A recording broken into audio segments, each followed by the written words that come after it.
Hello there! Welcome to this episode of Force Ghost Conversations. This is your host, Anthony King, and this week I'm going to share some of my favorite books from Star Wars thus far. Before we get started, I'm inviting you to join the conversation with us. We can be found on Twitter and Hive at Force Ghost Pod. You can also follow us on Facebook, Instagram, YouTube, and TikTok just by searching Force Ghost Conversations. Also, please be sure to subscribe, rate, and review the podcast on your listening site of choice. Plus, Force Ghost Conversations is live on Patreon. If you're a fan of the podcast and would like to consider pledging your support, there will be a link in the episode description for you to check out the various tiers offered. Finally, please be sure to check out our TeePublic store to buy some Force Ghost Conversations merchandise. And without further ado, it's time to gather around the campfire for some Force Ghost Conversations.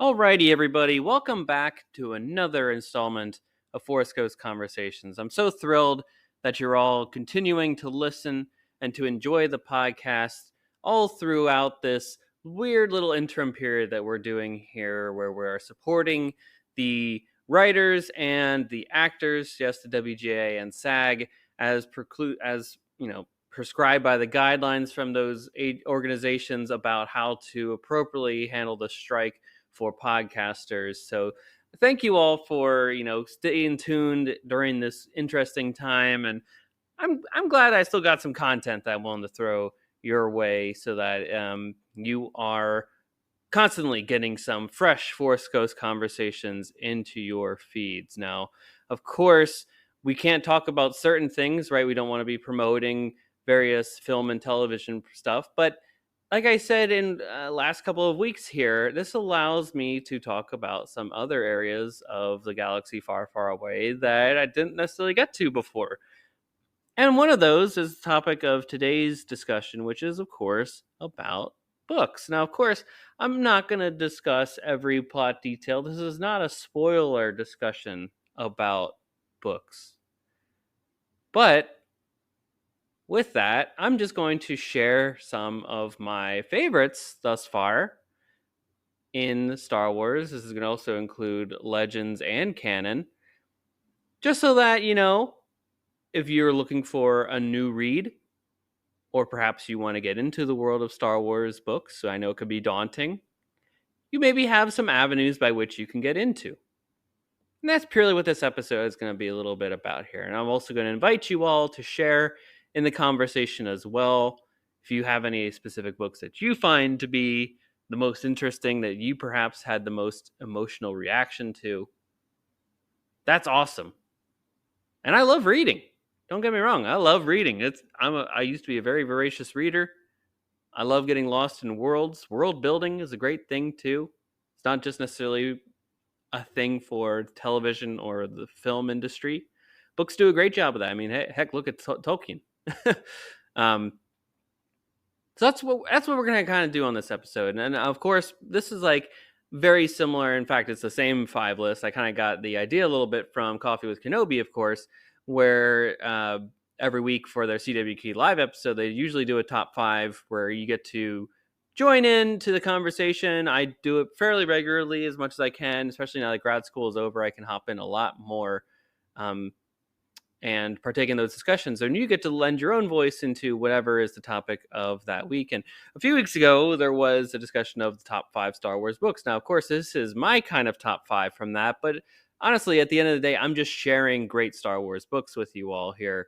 And then you can take that information as you will. You can run with it. You can reject it. You can insert your own opinion. That's what this is all about, having a dialogue about fun Star Wars books. And frankly, I guess I should share a little bit about my journey with Star Wars books before we even get into some of my favorites here. I remember in elementary school going to the library. We had library class back then. So what that means is every week we spent about an hour or so at the library where we could check out books, read some books. We also learned about kind of safe online internet interactions at that time, as well as um, how to things that are a little out of date now, right? The Dewey Decimal System, how to catalog library science, basic library science and stuff like that. Basically, how to be a functioning person at a library is what we learned there. And then the more you read, the more you got to. You used to get like a stamp in my elementary school if you read a book, and then you could use that to get more bookmarks, which was a very popular thing in my class. So that was kind of a competitive thing, actually, when you think about it. So when you're able to also have a competitive nature to what you're doing, plus you're finding books that you're interested in, such as Star Wars, then that makes for a very interesting winning combo. So basically, again, I've kind of stumbled upon it. Well, actually, my friend was like, "Hey, here's a Star Wars book."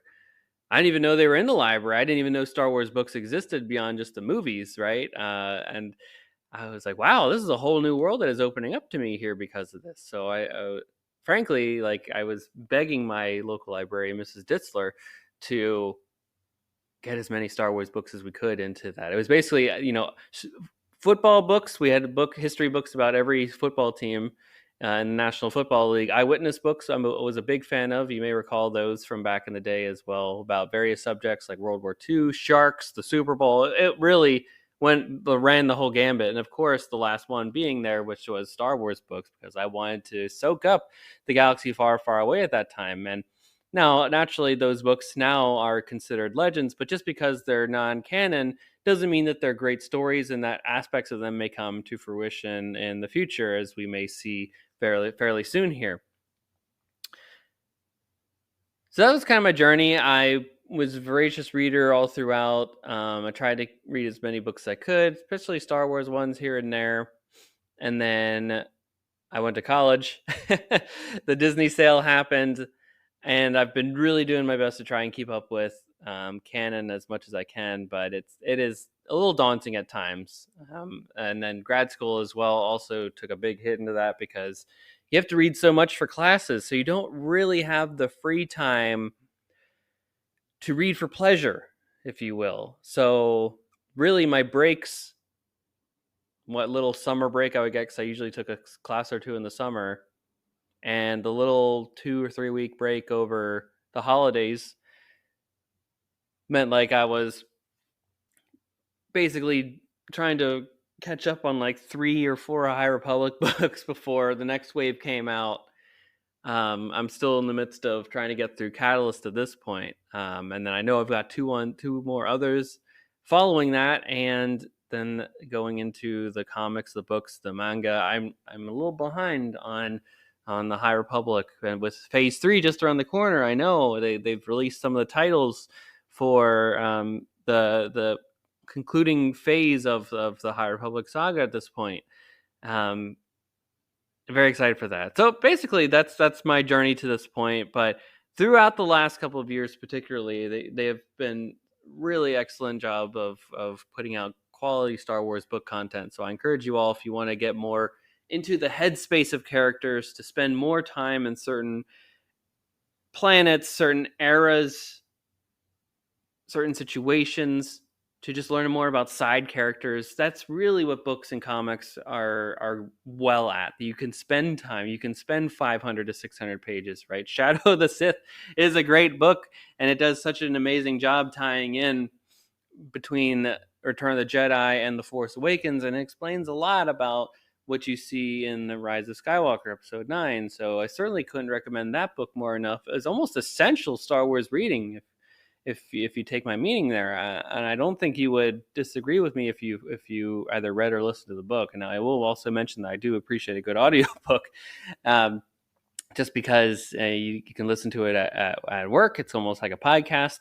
Star Wars does a fantastic job of putting music and sound design, so you sometimes hear lightsabers and blasters going off, to really heighten the experience of listening to a story. So if that's your preferred format rather than a physical book or even a Kindle version, digital, what have you, by all means, go do that too. There's nothing wrong with that. And frankly, some of these are audio dramas themselves. So looking at the Battle of Jeddah that recently came out for the Phase 2 High Republic, or Dooku Jedi Lost, which is another one from a couple of years back that I've heard great things about. I will get to that one day soon too. So let's take a stab at some, literally 5 suggestions here that I think are some really great Star Wars books that have come out in the last, frankly, one's going to range back 30 years, but generally these have taken place since the Disney sale 10 years ago now. So first, I just wanted to highlight Dark Disciple, which is a book by Christie Golden. Sorry, got a little tongue-tied there. Which was the first book that I read when I finished my undergraduate degree, and then I was back at home and had some little bit of free time before I started my part-time gig and really applying to jobs to get a full-time job after I graduated. And man, as someone who just loved the Clone Wars, I really liked Asajj Ventress as a character from both the Clone Wars and the Tartakovsky 2002-2003 miniseries of the Clone Wars. This is a really excellent book for fans of that era. If you're a fan of the prequels, the Clone Wars, this is something for you, because just put together Asajj Ventress, Quinlan Vos, an attempt to kill Dooku. What? I mean, that whole plot together just is bonkers to begin with, but you get so much inner detail about what it means to be a dark side user. Frankly, the big things that I took away from that I still have in my mind right now are just how warped the Jedi Council are towards the end of the Clone Wars. And if you recall, the basis of the story was actually unused Clone Wars scripts. So when Clone Wars was canceled in 2012, 2013 there, during the Disney sale, and they switched to Rebels, there was a couple, they finished it with season 7, of course, later on, but there were still some stories that were going to be produced for future upcoming seasons that just never made it to fruition. So this is a prime example of that coming to play. So you get some kind of closure on some characters here. There's some big reveals. It's a wonderfully told story. You almost can't put it down as soon as you pick it up. So highly recommend, first off, Dark Disciple by Christie Golden. Now, for the next one, I want to just highlight that Star Wars does a wonderful job of its novelizations of movies. So basically what that means is this is the accompanying book that's basically taken from what you see on screen and just expanding upon it further so that you can kind of get into the headspaces of characters a little more.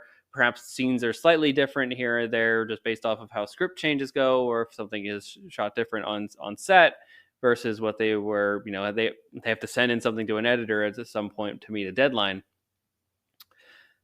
or they add something differently. And in this case, I'm a big fan of the Last Jedi novelization, especially, I think there's only one version, but they call it the expanded edition, that was written by Jason Fry, of course. This came out after The Last Jedi came out a couple months later, and I don't remember a novelization having this much anticipation coming out. And of course, the Last Jedi is, for whatever reason, a controversial film, and I love it personally. I think it's incredible, but this novelization really just expands upon that story itself. You get more time with Luke. You get more time with Rey. You just learn more about the Force and its connections between these characters.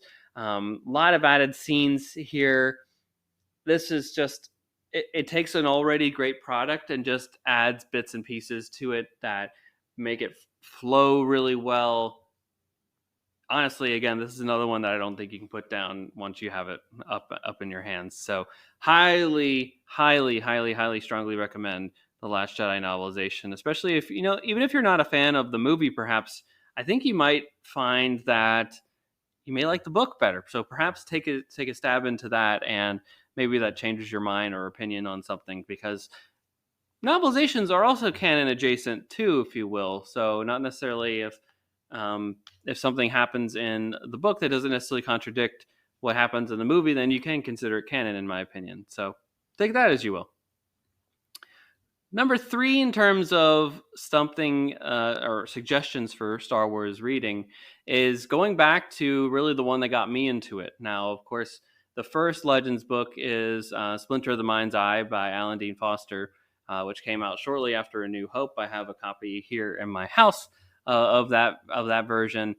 But really, like I was telling a story of my friend pulling one off the shelves, the Star Wars book, and then saying, "Look, this is Star Wars continued here."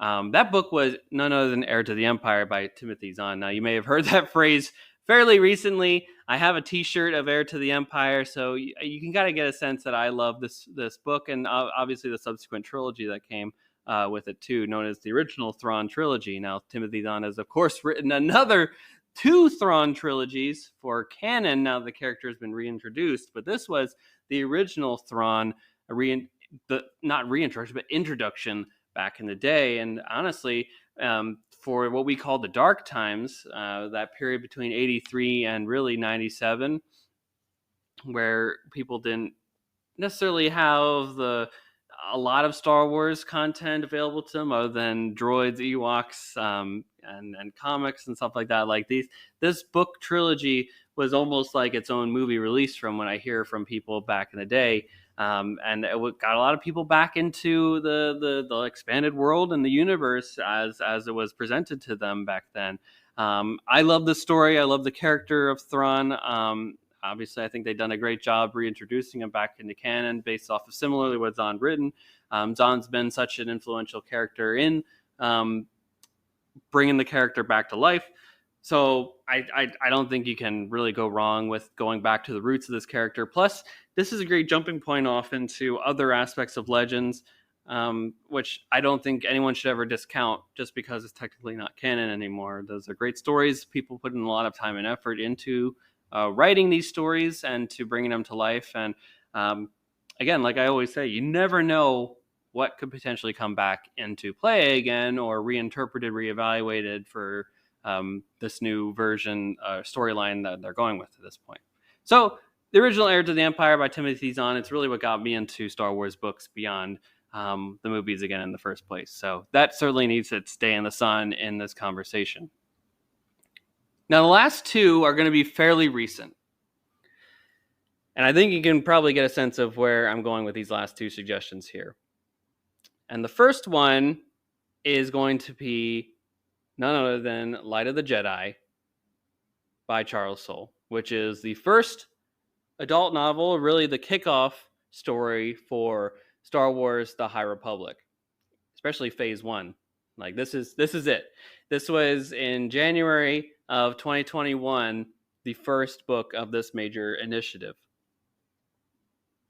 And not only is it kicking off a new initiative, but it's really setting you off into a new era of Star Wars, right? This is several years prior, almost 200, over 200 years prior to the events of Episode 4. The Jedi are at the height of their power. They've got this new villainous threat that's going across the galaxy, this Viking-like group called the Nihil. And really it answers the question of what makes the Jedi afraid, right? The Republic is still coming to its fruition. It's already at its fruition, but it's not the Coruscant and Republic that you see in Episode 1, right? They're still expanding out into the galaxy and forging the Republic as is. Hyperspace lanes are a big aspect of the story. You'll find that to be pretty evident. But man, does Charles Soule know how to write good characters, and a lot of good characters at that point too. I mean, we're talking Avar Kriss, Stellan Gios, Burryaga, Loden Greatstorm, Marchion Ro. Very interesting group of characters. And like I said, if this book didn't work, The High Republic doesn't work.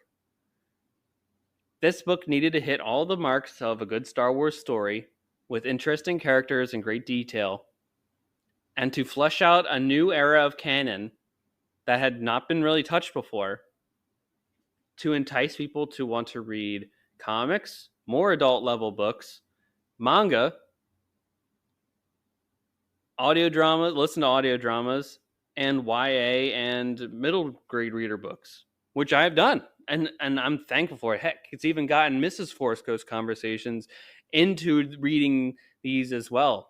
And if you look at Celebration and the panels that they're having, High Republic is really a big draw now for the Star Wars community. And cosplay from this era is really spectacular. I mean, golly gee, they're already not only cosplaying a lot, but they have concept art for this, character encyclopedias. The world's expanding, and it all flushes out from this seminal moment, Light of the Jedi. So if you're looking for a starting off point for the High Republic, look no further than Charles Soule and Light of the Jedi. You won't regret it. It's a wonderful story, big plot twists throughout. It's a fairly quick read. Worth it. Absolutely worth it.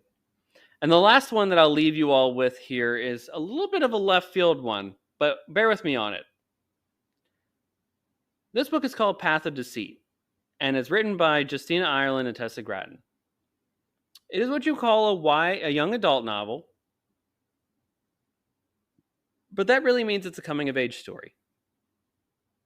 Now, I mentioned just before that Light of the Jedi is the kickoff book for Phase 1 of the High Republic. And frankly, just the whole High Republic in general. It's the starting off point for it all. Path of Deceit starts off Phase 2. But interestingly enough, Phase 2 is a prequel to Phase 1. A la think of A New Hope, and then Lucas went back and did Episode 1 that takes place beforehand, right? The prequel sequel, if you will. So this book is really the first introduction to the High Republic. So if you start here, it's also okay too, because then you'll finish Phase 2, you can go to Phase 1. Maybe that's a whole different just timeline way of doing it. So you can probably do it both ways, and you'll get different experiences out of it and be wiser nonetheless differently, right? But I thought this was just, I went into it with fairly, I wanted to be surprised indefinitely. Like I've loved all the stories thus far of the High Republic, but I've kind of always leaned more towards the adult level books. I think partially because they have big reveals in them and all that stuff, right? They're not going to just kill off a major character probably in a middle grade reader, but you never know. He certainly did that in Phase 1, so just check that out for a young adult book. There's a really big plot point in one of them if you go back through that. So just don't miss out on really anything, because anything could happen. But generally, I would say about 8 times out of 10, a big reveal is probably going to happen in an adult book. But the fact that they had the confidence to start off Phase 2 with a young adult book was really interesting to me. And I was like, well, they got to have a great reason for this. And Justina Ireland and Tessa Gratton just put together just such a wonderful piece of prose that I was hooked. And frankly, it all comes down to the characters. It's a condensed story on frankly, if I recall right, on one planet, where you get these characters that just go through this incredible journey with each other. And you're starting to, if you've read Phase 1, you kind of can pick out some names and places that stand out to you, and you kind of got a sense of where they're going, and you think something bad might happen. You're seeing the whole journey come along the way. And I gotta tell you, it got me. It got me emotional. I felt every emotion reading through this book. It's a fascinating story that keeps you on your toes. It's a shocking ending. No spoilers, but man, your eyes are gonna be wide open. I mean, Mrs. Forrest Ghost Conversations was like, is this it? Oh my gosh. Yeah. It's a powerful one. I cannot, I mean, I'm telling you, if you only read one Star Wars book, I might tell you Path of Deceit right now, because then you'll get hooked. It'll be a great starting off point for the rest of the High Republic beyond that point, and then perhaps you're hooked into other Star Wars canon as well. But that's where I'm going to leave you all today, with those 5 books. And I'd love to hear some of what you think are some of the must-read Star Wars canon books, perhaps must-read Legends books. I know they did the Essential Legends collection here and there. Let's talk about it. And like I said, this is the interesting part about what I can and can't talk about in the time of the strike. I can talk about books. I can talk about comics. And I generally have shied away from talking about books just because I have never felt ultimately comfortable. Well, I don't know why I took 3 syllables to say that differently there. I've never felt absolutely comfortable talking about a book because when they're like 400, 500, even 300 pages long, my brain is always all over the place when it comes to reading something. And I don't want to miss out on a plot point or, say something inaccurate because it was said on page 3 and then 300 pages later, it's still a major point of discussion, right? I guess it's a fear-based thing for me. But this is allowing me to perhaps come out of that shell a little bit here. And I hope that you all will enlighten me and come on this journey overall, as perhaps I make a stab at doing a little book talk conversation, perhaps with Mrs. Force Cook's Conversations. We'll maybe talk about a High Republic book here or there. So we'll maybe a little trial run in the future is something on the horizon. So maybe that's coming. I think I have a great topic on display for next week. So be ready for that. It's going to be a great time. And of course, thank you all for listening. I know this is a weird time to be just in the pop culture space because of the strikes, but we stand in solidarity with our striking members of the SAG and WGA. So we will keep trudging along until we have different guidance otherwise. So thanks again to everyone for listening. Of course, hit us up on the social media channels, Twitter, Instagram, YouTube, Facebook, TikTok, Instagram. We'd love to continue the conversation. What are some of your favorite Star Wars books? Whenever you're not new, what other books do you like too? Let's have a conversation about all that stuff. We can get really nerdy about the things that we enjoy and all that stuff. So that's a great thing that we can do at this time. Also, again, if you're a fan of the show, leave us a rating, leave us a review, subscribe to the podcast on your listening site of choice. Tell your friends about us. We're always willing to grow the seats around the proverbial campfire that is Force Ghost Conversations. So, tell your friends about us. Also, if you want to go beyond that, we have merchandise. Our TeePublic store is full of different things such as t-shirts, hoodies, stickers, magnets. You just got to search our TeePublic store. Links in the episode description, of course. And you can find out stuff that's, you find interesting or something like that, or you just want to show your pride in a different way. So they run sales all the time on that website, so don't miss out. Go get a deal. It's a really great site, so I got nothing else to say on that one. But also, if you want to support the show, we have a Patreon, and for as little as $1 a month, you can get access to a variety of Force Ghost Conversations goodies, all the way up to $10 a month, where you can get an extra bonus of the podcast, an extra bonus episode of the podcast a month, which is something you don't want to miss out on, because I can really get nitty gritty about the type of stuff that we're talking about here. So you don't want to miss out on some more deep dives if you can. So until then, folks, we will be back next week with a brand new episode. And until then, may the Force be with you. Take care.